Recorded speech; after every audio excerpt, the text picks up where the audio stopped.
रायगड जिल्ह्यातल्या ताम्हिणी घाटामध्ये थार कार 500 फूट खोल दरीत कोसळली। वाहन चालकाचं नियंत्रण सुटलं आणि अपघात झाल्याची माहिती आहे। या अपघातामध्ये कारचा अक्षरशः चुराडा झालाय। कारमध्ये एकूण 6 जण होते। या सर्व तरुणांचे मृतदेह बाहेर काढण्यात आले आहेत।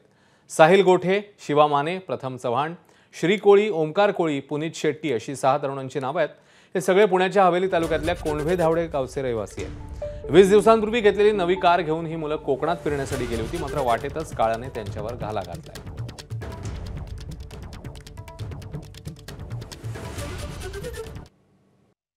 वगैरे संघ उठणं बसणं आम्ही संघच करतो, त्यामुळे आम्हाला एक भीती वाटली की बाबा आमचे मित्र कुठे आहेत काय।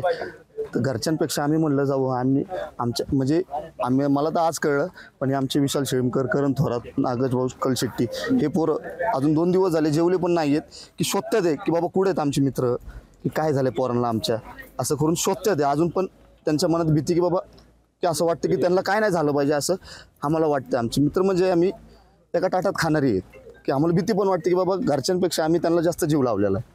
सांगून आले होते ना सगळ्यांना घरी जाणार आहे म्हणून, 3 दिवस राहायचा प्लॅन होता त्यांचा, तर ते काय ते फोन रिसिव्ह करत नव्हते, त्यामुळं वाट पाहिली त्यांची की बाबा परत रिटर्न फोन येईन, पण काय फोन नाही आला त्यांचा। रात्री आम्ही 11:30-12 पर्यंत आम्ही स्वतः येऊन तपासलं की त्यांचं लोकेशन काढलं पोलिसांमार्फत, त्या लोकेशनवर नव्हते। मग काल रात्री ड्रोनने चेक केलं तर ते गाडीचं इथं घाटात दिसलं, गाडीचा टप, त्यामुळे अंदाज लावून रेस्क्यूवाल्यांनी सकाळी तपास लावला। एबीपी माझा, उघडा डोळे बघा नीट।